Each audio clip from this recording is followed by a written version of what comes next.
Latest CBS News poll shows Klobuchar in 5th place with the race too close to call among the top candidates. CBS News political correspondent Ed O'Keefe joins us here in Des Moines, where you have made sort of a second home over the last months.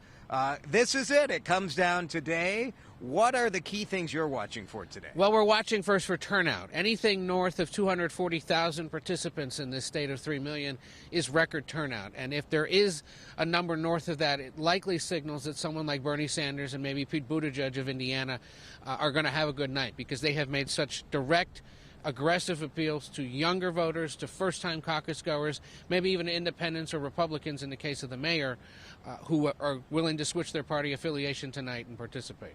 Senator Amy Klobuchar, of course, high interest in Minnesota. There have been reports that her campaign has been surging.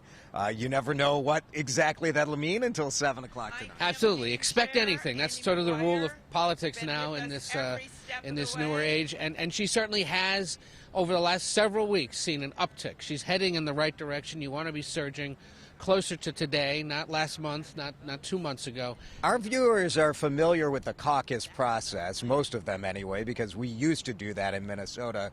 Does this help or hurt Klobuchar, because she needs to get 15% in any individual room to continue to round two? Yeah, so look, if she's going to do that in certain parts of the state, in certain precincts, the question is whether she'll be able to do it statewide.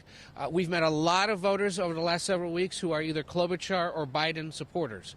And so you could see a lot of people show up for Amy Klobuchar, be told, look, she didn't hit 15%, and they'll switch over to Joe Biden and potentially give him just enough to win. But, you know, if things have gone so well for her, what's to say she doesn't walk out of here with a handful of delegates and continues on into New Hampshire? The senators being back in D.C., Elizabeth Warren, Bernie Sanders, Amy Klobuchar, does that really hurt them? I mean, they've been here for a year.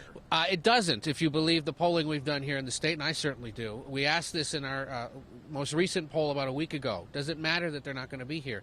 Most people who responded said it's not that big of a factor, for the reason you cited.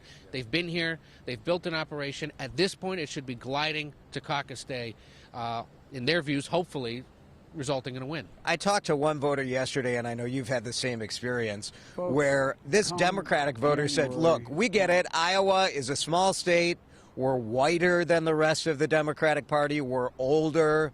And I said, well, why should you winnow the field? Why should you be early? And she said, we do the work. We ask the tough questions. We are aware of our shortcomings, and that's enough. And then they would remind you that they've picked Hillary Clinton and Barack Obama, a woman and a black man. Republicans last time supported Ted Cruz, a Cuban-American. Yeah. So what's to say that they haven't picked diverse picks? However, I think many in the 49 other states would argue we'd be happy to pick them apart as well if you gave us the chance. Right. Someone's got to be first, Ed, and it is Iowa, so here we go. All right, yeah. Ed O'Keefe, thank you so much for joining us from CBS News. Have fun today, and it's on to New Hampshire for you. We'll be there tomorrow morning.